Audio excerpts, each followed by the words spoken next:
Joan Pons va ser un artista singular i únic en el panorama de la segona meitat de l'art català i espanyol de la segona meitat del segle XX. Va néixer a Barcelona el 1927 i va morir al sud de França, a Sant Pau de Vença, el 1984. Artista visionari, temperamental, ell va llançar la primera pedra de la renovació plàstica de l'avantguarda a Catalunya i Espanya just després de la Guerra Civil Espanyola. Joan Pons de seguida va ser considerat pels crítics com una figura única i precisament el seu art va ser qualificat de grotesc, diabòlic, premonitori, al·lucinant, carnavalesc. Un crític del moment, Alberto del Castillo, escrigué: Joan Pons, con su mérito y sus deméritos, és igual a Joan Pons. Aquesta valoració única la trobà al llarg de la seva trajectòria amb crítics com Alexandre Cirici, Arnau Puig, Corredor Mateos, Rafael Santos Torroella, Maria Lluïsa Borràs i també poetes com Josep Vicenç Foix i Joan Brossa. Hem reunit testimonis que van conèixer Joan Pons i que han compartit amb ell una experiència vital, una amistat o una mateixa època. Diria que el Pons pintor és extraordinari perquè és capaç de penetrar en els racons més foscos i amagats de l'ànima humana i de l'ésser humà. I això ja es veu des del principi de la seva trajectòria. Ell abandona el fobisme elegant que havia après amb Ramon Rogent.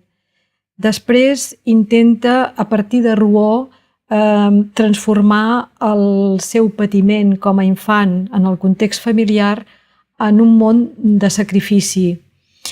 Amb l'encontre amb Joan Brossa i amb Foix, Brossa el treu d'aquest món expressionista rouaultià i el porta a conèixer Miró. I Miró li obre les portes d'una llibertat que ell encara no havia experimentat. I veritablement Pons, a partir d'aquest encontre amb Miró en aquests anys 40, se submergeix en si mateix i és capaç de treure aquests monstres interiors, tot aquest patiment que ha tingut d'infant, i és el que configura aquesta plàstica, podríem dir-ne surrealista, expressionista al mateix temps i única, que el porta cap a un automatisme interior que l'ajuda a configurar la seva singularitat. És quan Alexandre Cirici diu aquest Pons de l'any 46 és Pons abans de Pons. És a dir, quan hi ha aquest magma interior que sorgeix amb aquestes figures, amb aquests monstres, que aniran a parar, diguem-ne, desembocaran en l'estètica plàstica que dominarà tot el temps de la revista Dau al Set, entre l'any 48 i el 51. Després, Pons, decebut del país, dels companys i de la situació que es viu a Espanya, se'n va al Brasil.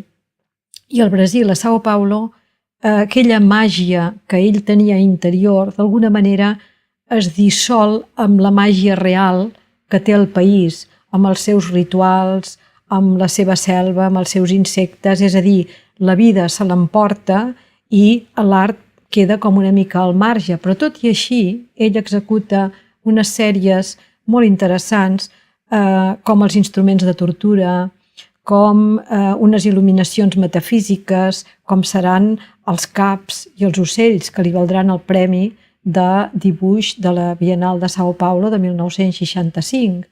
I, finalment, després d'aquests 10 anys que ell passa en el Brasil, torna a Catalunya, torna malalt, i en el retorn al país, en els Brucs, els crítics i els amics el recuperen de nou, i un d'ells és Joan Perucho. Joan Perucho, que qualifica a Joan Pons de príncep de les tenebres, perquè Pons té una nocturnitat interior que sap transformar en llum en tot allò que fa. I René Métra, com a galerista, també el recupera en una primera exposició el 1964. És interessant aquest moment perquè es torna a veure, després de més de 10 anys, el Pons d'abans de marxar al Brasil.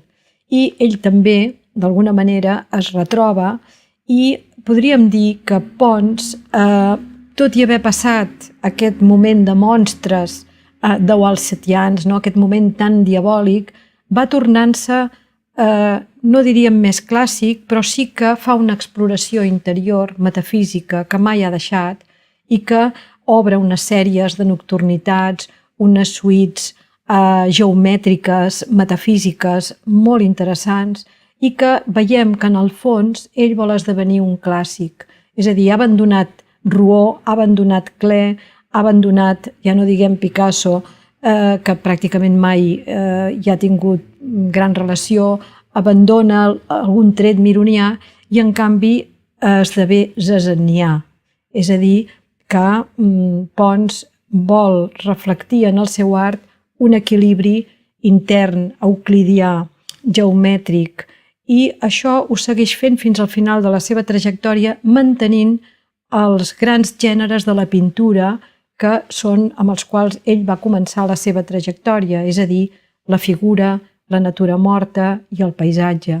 I entremig, ell fa una personal introspecció d'ell mateix amb tots els autorretrats. Hi ha molts personatges retratats per Pons que són ell mateix, perquè ell mateix és pintura, ell mateix, la seva extensió és el pinzell, el seu interior, la seva tortura, el seu patiment, tot això, tota aquesta nocturnitat esdevé llum en el plantejament pictòric que ell fa.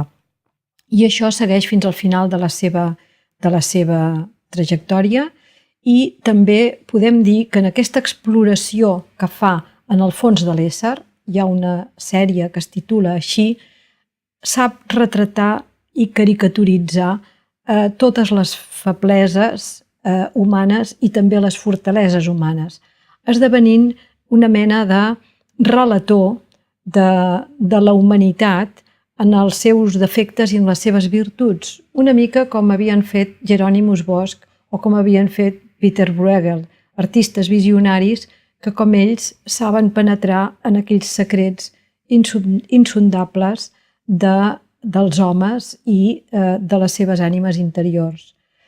En aquest sentit, Pons acaba els seus dies malalt per una diabetis galopant i també amb uns problemes de visió important. L'ull esdevindrà un dels seus temes més obsessius en els últims temps i acabarà amb aquesta sèrie de les més de 400 capses secretes que són suites de dibuixos que dedica als geperuts, als degenerats, als homes espelma, és a dir, unes sèries que ell fa en les sales d'espera dels hospitals en petit format i fins al darrer dia.